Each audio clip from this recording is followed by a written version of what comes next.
അതാണ് നിങ്ങൾക്ക് ഇന്ന് എനിക്ക് തരാനുള്ള tip. Theory areas with examples ആണ് ഇന്നത്തെ വീഡിയോയിൽ include ചെയ്യിപ്പിച്ചിട്ടുള്ളത്.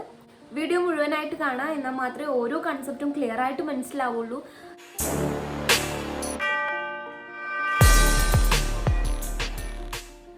Hello, welcome to my channel. എൻ്റെ പേര് ഫസീല. SFM ആണ് ക്ലാസ് എടുത്തുകൊണ്ടിരിക്കുന്നത്. അപ്പോൾ ഇപ്പോൾ SFM ഡെറിവേറ്റീവ്സ് ആ ഒരു ഏരിയ, പ്രാക്ടിക്കൽ ഏരിയ, ഇല്ലുസ്ട്രേഷൻസ് ആണ് കവർ ചെയ്തുകൊണ്ടിരുന്നത്. ഇനിയിപ്പോൾ ഞാൻ കുറച്ച് ക്ലാസ്സസ് ആയിപ്പോൾ പ്രാക്ടിക്കൽ ഏരിയ, ഇല്ലുസ്ട്രേഷൻ വൈസാണ് ക്ലാസ് പോയിക്കൊണ്ടിരിക്കുന്നത്. ഇനി നെക്സ്റ്റ് ഇല്ലുസ്ട്രേഷൻസിലേക്ക് വരുമ്പോൾ നമുക്കൊന്നും കൂടെ തിയററ്റിക്കലി ഒന്നും കൂടെ ഇൻഡെപ്ത് നോളജ് ആ ഏരിയാസിൽ കിട്ടേണ്ടതുണ്ട്. അതുകൊണ്ട് തന്നെ ഇന്നത്തെ ക്ലാസ് ഞാൻ തിയറി ഏരിയയിലാണ് കോൺസെൻട്രേറ്റ് ചെയ്യുന്നത്. ഇന്ന് ഫുള്ള് തിയറിയാണ്. നമ്മൾ ഓൾറെഡി ഡെറിവേറ്റീവ്സിൻ്റെ ഇൻട്രൊഡക്ഷനും ഓൾമോസ്റ്റ് എല്ലാ തിയറീസും കവർ ചെയ്തിട്ടുണ്ടായിരുന്നു.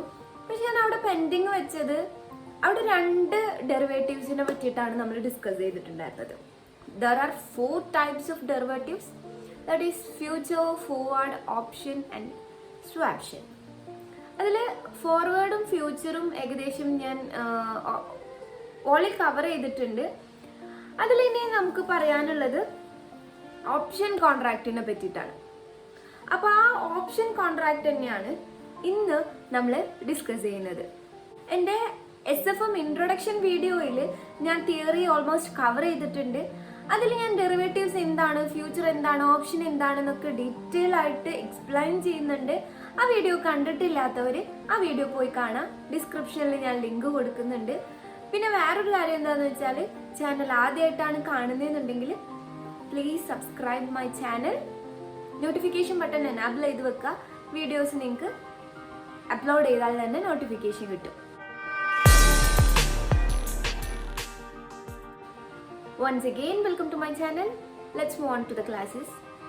നമ്മൾ എക്സാം ഓറിയന്റഡ് ആയിട്ട് നോക്കുമ്പോൾ എപ്പോഴും ക്ലിയർലി കൺസെപ്റ്റ് മനസ്സിലാക്കി വെച്ചാൽ മാത്രമേ നമുക്ക് എന്ത് ചെയ്യാൻ പറ്റുള്ളൂ, നല്ല രീതിയിൽ എക്സാം പ്രസന്റ് ചെയ്യാൻ പറ്റുള്ളൂ. നല്ലൊരു പ്രസന്റേഷൻ സ്കിൽ ഉണ്ടായെങ്കിൽ മാത്രമേ നമുക്ക് ഇങ്ങനെയുള്ള കോമ്പറ്റേറ്റീവ് എക്സാംസ് ഒക്കെ പാസ്സാവാൻ പറ്റുള്ളൂ. സോ കൺസെപ്റ്റ്സ് ക്ലിയർ ആക്കി വെക്കുക. എല്ലാ സബ്ജക്റ്റിലും കൺസെപ്റ്റ് ക്ലിയർ ആക്കി വെക്കുക, ബൈ ഹാർട്ട് ചെയ്യാതിരിക്കുക. So derivatives 4 commonly 4 type of derivatives ആണുള്ളതെന്ന് പറഞ്ഞു. Future, forward, option and swaptions. Future കോൺട്രാക്റ്റിന്റെ പ്രോബ്ലംസ് ആണ് നമ്മൾ ഇതുവരെ ഡിസ്കസ് ചെയ്തുകൊണ്ടിരുന്നത്. ഫ്യൂച്ചർ എന്താണ്, ഫ്യൂച്ചർ കോൺട്രാക്ട് എങ്ങനെയാണ് ട്രേഡ് ചെയ്യുക എന്നുള്ള കാര്യങ്ങളൊക്കെ നമ്മൾ ഓൾറെഡി നോക്കി കഴിഞ്ഞു. അപ്പോൾ അതിൽ നമ്മൾ ഒരു പോയിന്റ് പറയുന്നുണ്ടായിരുന്നു. ഫ്യൂച്ചർ കോൺട്രാക്റ്റിൽ നമുക്കൊരു റൈറ്റ് കിട്ടുന്നുണ്ട്. എന്ത്? ഒരു ഫ്യൂച്ചർ ഡേറ്റിൽ സെക്യൂരിറ്റി പർച്ചേസ് ചെയ്യാനുള്ള ഒരു right. But there is an obligation. ആ ഫ്യൂച്ചർ കോൺട്രാക്റ്റിൽ നമ്മൾ എഗ്രി ചെയ്യുമ്പോൾ, ആ കോൺട്രാക്റ്റിൽ എൻ്റർ ചെയ്യുമ്പോൾ അവിടെ നമുക്കൊരു ഒബ്ലിഗേഷൻ കൂടെ വരുന്നുണ്ട്. റൈറ്റിന്റെ കൂടെ തന്നെ ഒരു ഒബ്ലിഗേഷൻ കൂടെ വരുന്നുണ്ട്. എന്ത് ഒബ്ലിഗേഷൻ? ഫ്യൂച്ചർ ഡേറ്റിൽ നമ്മൾ ആ സെക്യൂരിറ്റി പർച്ചേസ് ചെയ്യുക അല്ലെങ്കിൽ സെയിൽ ചെയ്യുക. അങ്ങനെ ഒരു ഒബ്ലിഗേഷൻ കൂടെ ഉണ്ട്. നമ്മൾ ഇന്നൊരു കോൺട്രാക്റ്റിൽ ഒരു ഫ്യൂച്ചർ പ്രൈസ് ഇന്ന് ആ പ്രൈസ് എഗ്രി ചെയ്തിട്ട് ഫ്യൂച്ചർ ഡേറ്റിന് വേണ്ടിയിട്ട് അബൌട്ട് ഒരു 3 month, ആ 3 month കഴിഞ്ഞിട്ട് ഞാൻ ഇന്ന സെക്യൂരിറ്റി പർച്ചേസ് ചെയ്യാം ഓർ ബൈ ചെയ്യാം. അപ്പോൾ അത് നമ്മൾ ആ ഒരു ഡിസിഷൻ എടുത്ത് നമ്മൾ എങ്ങനെയാണ് തിയററ്റിക്കൽ ഫ്യൂച്ചർ പ്രൈസ് കാൽക്കുലേറ്റ് ചെയ്തു, ഏകദേശം ഒരു ആർബിട്രേജ് ഓപ്പർച്യൂണിറ്റി ഉണ്ടോ എന്ന് നോക്കി, അങ്ങനെയുള്ള കാര്യങ്ങളൊക്കെ നോക്കിയിട്ട് നമ്മൾ എന്ത് ചെയ്യാണ്, ഒരു എഗ്രിമെന്റിൽ, ഒരു കോൺട്രാക്റ്റിൽ എൻ്റർ ചെയ്യാണ്.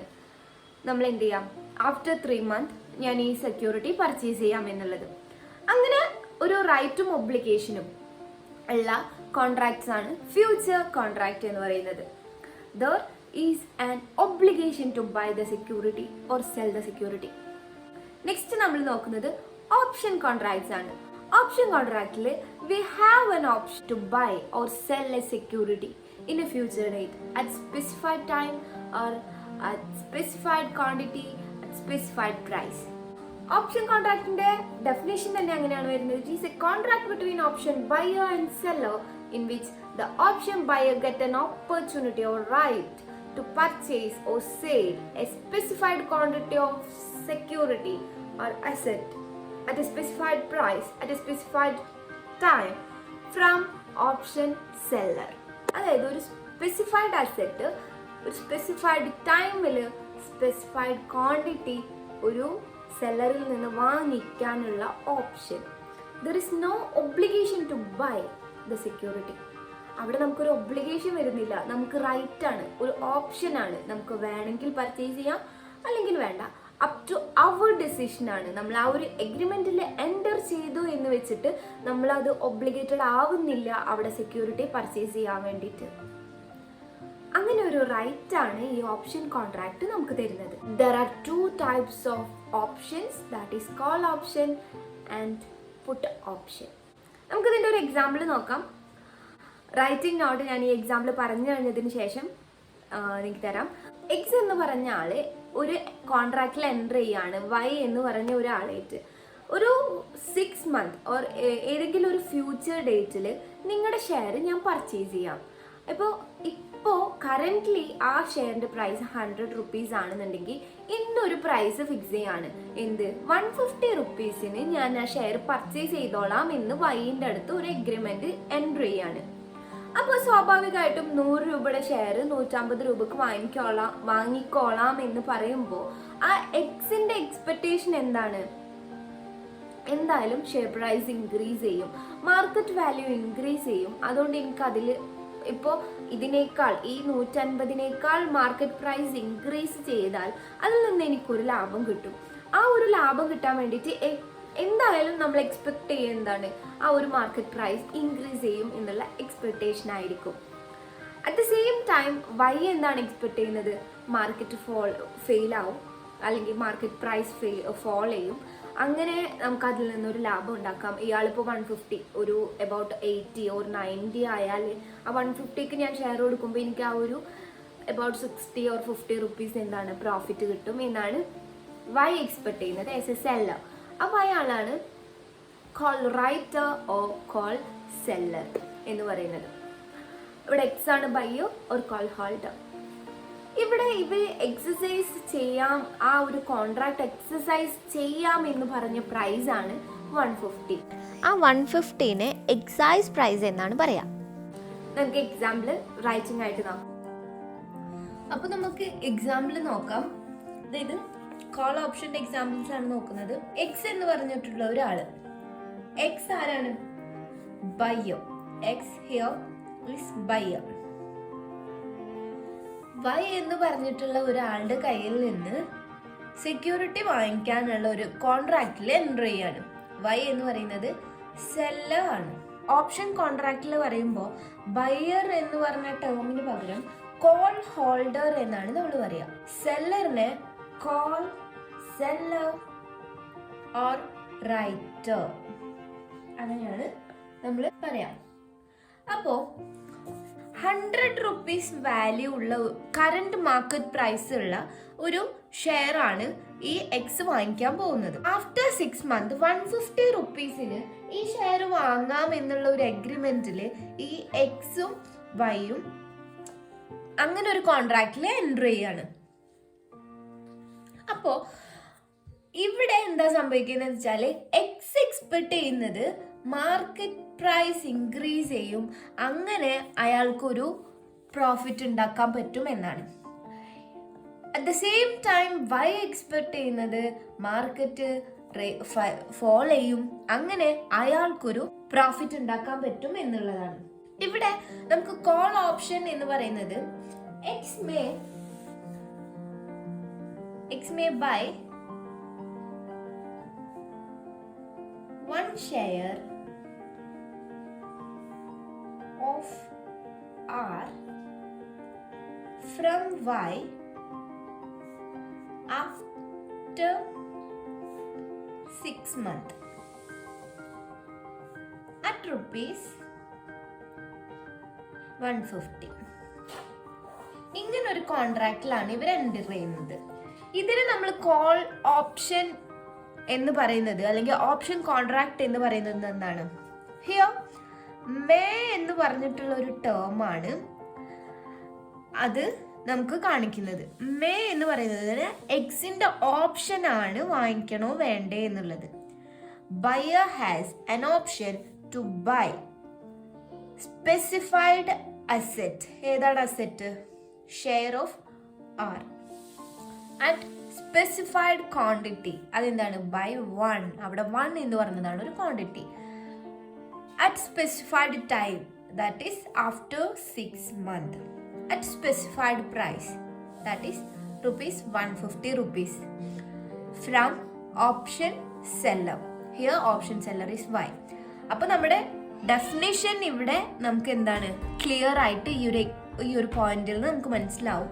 ഈ ഒരു 150 എന്നുള്ളതാണ് എക്സസൈസ് പ്രൈസ്, ഓർ നമുക്കിതിൽ എന്ത് പറയാൻ പറ്റും? സ്ട്രൈക്ക് പ്രൈസ് എന്ന് പറയാൻ പറ്റും. ദെൻ നമുക്ക് അനലൈസ് ചെയ്യാം. ഡ്യൂ ഡേറ്റ് ആണ്, ആഫ്റ്റർ 6 months ആണ് ഡ്യൂ ഡേറ്റ് അല്ലേ. അപ്പൊ ഈ ഫസ്റ്റ് കേസിൽ ഡ്യൂ ഡേറ്റിൽ എന്താണ് സംഭവിച്ചത് എന്ന് വെച്ചാല് മാർക്കറ്റ് പ്രൈസ് എന്ന് പറയുന്നത് ₹250 ആണ്. എക്സസൈസ് പ്രൈസ് എന്നുള്ളത് നമ്മൾ ഫിക്സ് ചെയ്തിട്ടുണ്ട്, ദാറ്റ് ഈസ് ₹150. സോ ഈ കേസിൽ എന്താണ് സംഭവിക്കുന്നത്? Market price is higher than exercise price. So അങ്ങനെ മാർക്കറ്റ് പ്രൈസ് എക്സസൈസ് പ്രൈസിനേക്കാളും കൂടിയാല് എക്സ് എന്ന് പറഞ്ഞ ബയ്യർ എന്താണ് ചെയ്യുക? എന്തായാലും അയാളുടെ ഓപ്ഷൻ നടപ്പിലാക്കുകയാണ് ചെയ്യുക. So he will buy share from Y at exercise price. അങ്ങനെ അയാൾ വൈയിൽ നിന്ന് വാങ്ങിയിട്ട് അയാൾ എന്ത് ചെയ്യും? Will sell share in open market at 250. So അയാൾക്ക് അവിടെ ₹150 കിട്ടേണ്ട സാധനം കിട്ടിയ സാധനം ₹250 സെയിൽ ചെയ്യാൻ പറ്റി. സോ എക്സിന്റെ പ്രോഫിറ്റ് എന്ന് പറയുന്നത് ₹100 ആണ്. അവിടെ വൈന്റെ കേസ് എന്താണ് വരിക? Y will buy share from market 250. എന്തിനാണ്? 250 മാർക്കറ്റ് പ്രൈസ് ഉള്ള സാധനം ബൈ ചെയ്തിട്ട് അത് എന്തിനു കൊടുക്കാണ്? എക്സിന് കൊടുക്കാണ് അറ്റ് ₹150. സോ വൈക്ക് എന്താണ്? ₹100 ലോസ് ആണ് സംഭവിക്കുന്നത്. ഇങ്ങനെ മാർക്കറ്റ് പ്രൈസ് ഹൈ ആയിട്ട് എക്സസൈസ് പ്രൈസിൽ സാധനം വാങ്ങി മാർക്കറ്റ് പ്രൈസിൽ സെയിൽ ചെയ്യുന്ന ഈ ഒരു പ്രോസസ്സിനെയാണ് in the money call option എന്ന് പറയാം. സെക്കൻഡ് സിനാറിയോ എന്താന്ന് വെച്ചാൽ മാർക്കറ്റ് പ്രൈസ് ഒരു ₹80 ആണ് ആൻഡ് എക്സസൈസ് പ്രൈസ് ഈസ് ₹150 ആണെന്ന് വെക്കാം. സോ ഈ കേസിൽ market price less than exercise price ആണ്. സോ നമ്മൾ ₹150 വാങ്ങിക്കാം എന്ന് പറഞ്ഞു. അപ്പോൾ അതിൻ്റെ മാർക്കറ്റ് പ്രൈസ് എന്ന് പറയുന്നത് ₹80 ആണ്. അപ്പോൾ ₹80 നമുക്ക് പുറത്തുനിന്ന് കിട്ടുന്ന സാധനം നമ്മൾ ₹150 കൊടുത്തിട്ട് ഈ വൈ എന്ന് പറയുന്ന സെല്ലറിൻ്റെ കയ്യിൽ നിന്ന് വാങ്ങിക്കേണ്ട ആവശ്യമില്ലല്ലോ. സോ എനിക്ക് അവിടെ ഒരു ഓപ്ഷൻ ഉണ്ട്, ഞാൻ വാങ്ങിക്കണോ വേണ്ടയോ എന്ന് തീരുമാനിക്കുന്നത്. അപ്പോൾ സ്വാഭാവികമായിട്ടും എക്സ് എന്താണ് തീരുമാനിക്കുക? ആ ഓപ്ഷൻ എക്സസൈസ് ചെയ്യണ്ട എന്നുള്ളതാണ് തീരുമാനിക്കുക. X will not exercise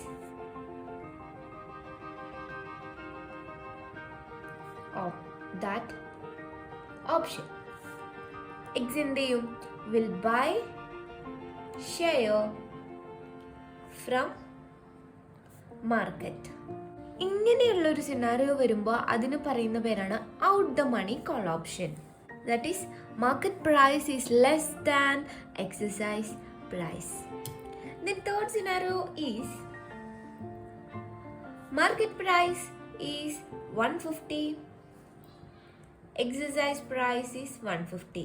In this case, X is indifferent. And X will not exercise the option. X എന്താണ്? Option exercise ചെയ്യില്ല. Exercise option. Here we call it as at the money call option. ഇങ്ങനെ 3 കേസാണ് നമുക്ക് വരുന്നത്. അപ്പോൾ ഈ എക്സാമ്പിളിൽ നമ്മൾ പറഞ്ഞു ₹150 ആണ് നമ്മുടെ എക്സസൈസ് പ്രൈസ് എന്നുള്ളത്. ആഫ്റ്റർ 6 months എന്ത് സംഭവിക്കും എന്നുള്ളത് നമ്മൾ അറിയില്ല. പക്ഷെ നമ്മളൊരു അൺസർട്ടൻ ഫ്യൂച്ചറിനെ നമ്മൾ ഏകദേശം കാൽക്കുലേഷൻസ് ഒക്കെ വെച്ചിട്ട് ഫൈൻഡ് ചെയ്തിട്ട് നമ്മളൊരു എമൗണ്ടിൽ ഒരു എക്സസൈസ് പ്രൈസിൽ എത്താണ്. അങ്ങനെ എത്തുമ്പോൾ ഇവിടെ പല കാര്യങ്ങളും സംഭവിക്കും. ഒരു 3-4 ഓപ്ഷൻസ് അവിടെ സംഭവിക്കും. അതായത് ഒന്നുകിൽ മാർക്കറ്റ് പ്രൈസ് ഇൻക്രീസ് ചെയ്യാം, അല്ലെങ്കിൽ മാർക്കറ്റ് പ്രൈസ് ഡിക്രീസ് ചെയ്യാം, ഓർ മാർക്കറ്റ് പ്രൈസ് ഇവർ ഫിക്സ് ചെയ്ത സെയിം പ്രൈസിൽ നിൽക്കാം. ഇപ്പൊ ഈ 3 സിറ്റുവേഷനിലും നമ്മൾ എക്സ് എന്താണ് ചെയ്യുന്നത്, വൈ എന്താണ് ചെയ്യുന്നത് എന്നൊക്കെ നോക്കി. ഇപ്പൊ ഇതിൽ നിന്ന് നമുക്ക് എന്ത് മനസ്സിലായി? ഈ കോൾ ഓപ്ഷന്റെ കാര്യത്തിൽ നമ്മൾ എപ്പോഴാണ് നമ്മുടെ റൈറ്റ് ഓപ്ഷൻ എക്സസൈസ് ചെയ്യുക? നമ്മുടെ ഓപ്ഷൻ ഇപ്പൊ ഈ പറഞ്ഞ എക്സാമ്പിളിൽ നമുക്ക് മനസ്സിലായി, എപ്പോഴും market price higher than exercise price ആവുമ്പോഴാണ് നമ്മൾ എന്ത് ചെയ്യുന്നത്, നമ്മുടെ ഓപ്ഷൻ എക്സസൈസ് ചെയ്യുന്നത്. ഇല്ലെങ്കിൽ നമ്മൾ എന്ത് ചെയ്യുന്നില്ല, നമ്മുടെ ഓപ്ഷൻ എക്സസൈസ് ചെയ്യുന്നില്ല. നമ്മളെപ്പോഴും എസ് എ ബയ്യർ നമ്മൾ എന്താണ്, നമുക്ക് ലാഭമുള്ള കാര്യം ചെയ്യുള്ളൂ. സോ നമ്മൾ എപ്പോഴും മാർക്കറ്റ് പ്രൈസ് ഇൻക്രീസ് ചെയ്ത് നിൽക്കുന്ന ടൈമിലേ നമ്മൾ എക്സസൈസ് ചെയ്യുന്നുള്ളൂ. സോ നമുക്ക് എന്ത് ചെയ്യാൻ പറ്റും, കോൾ മീ എന്ന് പറഞ്ഞിട്ടുള്ള ഒരു ഷോർട്ട് ഫോമിൽ അതിനെ മെമ്മറൈസ് ചെയ്യാൻ പറ്റും. What is call me? Call exercise ചെയ്യുക. M stands for market price and E stands for exercise price. M higher ആയാലാണ് നമുക്ക് എന്ത് ചെയ്യാൻ പറ്റുക, ഓപ്ഷൻ എക്സസൈസ് ചെയ്യാൻ പറ്റുക. അത്രേ അതുകൊണ്ട് മീൻ ചെയ്യുന്നുള്ളൂ. ഇപ്പൊ ഇത്രയും പറഞ്ഞ പോയിന്റിൽ നിന്ന് നമ്മൾ കൺക്ലൂഡ് ചെയ്യാണ് വാട്ട് ഈസ് ഓപ്ഷൻ കോൺട്രാക്ട്.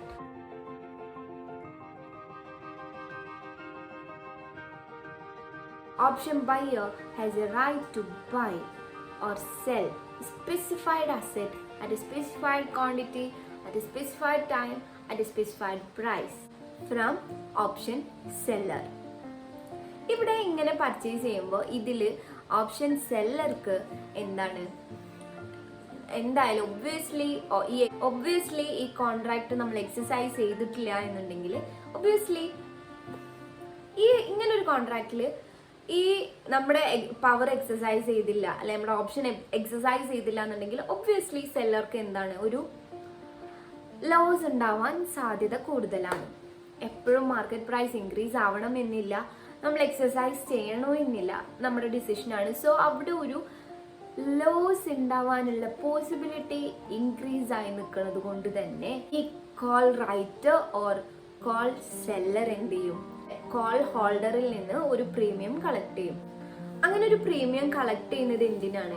നമുക്ക് തരുന്ന ഒരു റൈറ്റ് ഉണ്ടല്ലോ, നമുക്ക് വേണമെങ്കിൽ പർച്ചേസ് ചെയ്താൽ മതി, നിങ്ങളുടെ ഡിസിഷൻ ആണ്. ആ ഒരു റൈറ്റിന്റെ അല്ലെങ്കിൽ ആ ഒരു ടൈമിന്റെ, ഇത്രയും ടൈമിന്റെ ആ ഒരു വാല്യൂ ആയിട്ടാണ് ആ ഒരു പ്രീമിയം എന്ത് ചെയ്യുന്നത്, ചാർജ് ചെയ്യുന്നത്. അപ്പോൾ അവിടെ പ്രോഫിറ്റ് ആണെന്നുണ്ടെങ്കിലും ലോസ് ആണെന്നുണ്ടെങ്കിലും നമ്മളെ ഷെയറിന്റെ ഫേസ് വാല്യൂന്റെ മേലെ ഒരു പ്രീമിയം ആര് ചാർജ് ചെയ്യും? Call writer or call seller charge ചെയ്യും. അത് 2 ടൈപ്പ് ഓഫ് പ്രീമിയം ഉണ്ട്, intrinsic value or time value. ഈ premium price depends on various factors like strike price, exercise price, expiry date, due date, അങ്ങനെയുള്ള കാര്യങ്ങളൊക്കെ നമ്മൾ നോക്കിക്കൊണ്ട് ഒരു പ്രീമിയം ചാർജ് ചെയ്യും. Like 2%, 3% or 10% like. അടുത്ത പോയിന്റ് എന്താ വെച്ചാൽ, in call agreement buyer has the right to buy the security but seller is under an obligation to sell the security whether it is loss or profit if buyer exercise call. അതുപോലെ തന്നെ next point ആണ്, the seller or writer is under the obligation to charge a premium on buyer. Such premium is a consideration for the right or the time they given to us. ഈ premium charge ചെയ്യുന്നത് date of agreement ആണ്. നമ്മൾ എന്നാണോ ആ അഗ്രിമെന്റിൽ enter ചെയ്യുന്നത് അന്ന് തന്നെ ആ പ്രീമിയം ചാർജ് ചെയ്യുകയും ചെയ്യും. ഈ കോൾ ഓപ്ഷൻ എന്ന് പറയുന്നത് 2 ടൈപ്പ് ഓഫ് കോൾ ഓപ്ഷൻസ് ഉണ്ട്, European call option and American call option. ഒരു ഓപ്ഷൻ ഡ്യൂ ഡേറ്റിലാണ് എക്സസൈസ് ചെയ്യുന്നത് എന്നുണ്ടെങ്കിൽ അത് യൂറോപ്യൻ കോൾ ഓപ്ഷൻ ആണ്. അതല്ല ഡ്യൂ ഡേറ്റിന്റെ ഏതെങ്കിലും മുന്നേ ഉള്ള ഒരു ദിവസം അല്ലെങ്കിൽ ഏതെങ്കിലും ഒരു ദിവസം അത് എക്സസൈസ് ചെയ്യുകയാണെന്നുണ്ടെങ്കിൽ അത് അമേരിക്കൻ കോൾ ഓപ്ഷൻ ആണ്. അപ്പോൾ ഇനി ഈ ടോപ്പിക്കിൽ നമുക്ക് പറയാനുള്ള pay off table and pay off graph of call holder, pay off table and pay off graph of call write, pay off table and pay off graph of put holder, അങ്ങനെയുള്ള കാര്യങ്ങളൊക്കെയാണ്. അതിലൊരു ബിഗ് ടേബിൾ, ഗ്രാഫിക്കൽ റെപ്രസെൻറ്റേഷൻ ഒക്കെ വരുന്നുണ്ട്. അപ്പോൾ അത് next വീഡിയോയിൽ include ചെയ്യിപ്പിക്കാമെന്നാണ് വിചാരിക്കുന്നത്. ഇന്നത്തെ വീഡിയോയിൽ ഇത്രയും തിയറീസ് ആണ് ഞാൻ ഇൻക്ലൂഡ് ചെയ്യിപ്പിച്ചിട്ടുള്ളത്. നെക്സ്റ്റ് വീഡിയോ എത്രയും വേഗം അപ്ലോഡ് ചെയ്യാം. അപ്പോൾ ഞാൻ ആദ്യം പറഞ്ഞ പോലെ എൻ്റെ ചാനൽ ആദ്യമായിട്ടാണ് കാണുന്നതെന്നുണ്ടെങ്കിൽ ചാനലൊന്ന് സബ്സ്ക്രൈബ് ചെയ്യുക, നോട്ടിഫിക്കേഷൻ ബട്ടൺ എനേബിൾ ചെയ്ത് വെക്കുക. ഞാൻ വീഡിയോസ് അപ്ലോഡ് ചെയ്യുമ്പോൾ തന്നെ നിങ്ങൾക്ക് ക്ലാസ്സസ് കിട്ടും. പിന്നെ ഞാൻ ഇന്ന് പറഞ്ഞതിൽ എന്തെങ്കിലും ഡൗട്ടോ കാര്യങ്ങളോ ഉണ്ട് എന്നുണ്ടെങ്കിൽ നിങ്ങൾ കമൻറ്റ് ചെയ്താൽ മതി. അല്ലെങ്കിൽ ഞാൻ ഇൻസ്റ്റഗ്രാം ലിങ്ക് ഡിസ്ക്രിപ്ഷൻ ബോക്സിൽ ഇടുന്നുണ്ട്. അവിടെ വന്നിട്ട് നിങ്ങൾക്ക് ഡൗട്ടൊക്കെ ചോദിക്കാവുന്നതാണ്. പിന്നെ വേറൊരു കാര്യം എന്താണെന്ന് വെച്ചാൽ, ഞാൻ ഡെറിവേറ്റീവ്സിൻ്റെ പ്രാക്ടിക്കൽ ഏരിയാസിൻ്റെ ക്ലാസ്സസ് മുന്നേ അപ്ലോഡ് ചെയ്തിട്ടുണ്ട്. അതിൻ്റെ ലിങ്കും ഡിസ്ക്രിപ്ഷൻ ബോക്സിൽ ഇടുന്നുണ്ട്. വേറെ കുറച്ച് കാൽക്കുലേഷനും കാര്യങ്ങളൊക്കെ ആയിട്ടുള്ള വീഡിയോസും അപ്ലോഡ് ചെയ്തിട്ടുണ്ട്. അപ്പോൾ അതിലൊക്കെ എന്തെങ്കിലും ഡൗട്ട് ഉണ്ട് എന്നുണ്ടെങ്കിൽ ആ വീഡിയോസും കൂടെ കാണുക. ഇന്നത്തെ വീഡിയോയിൽ ഇത്രയും തിയറീസ് പറഞ്ഞുകൊണ്ട് ഞാൻ നിർത്തുകയാണ്. വീഡിയോ കണ്ടുകൊണ്ടിരിക്കുന്ന എല്ലാവർക്കും താങ്ക് യു സോ മച്ച്. നിങ്ങളുടെ സപ്പോർട്ട് ഇനിയും വീണ്ടും ഉണ്ടാവുമെന്ന് വിചാരിക്കുന്നു. Thanks for watching. ബൈ.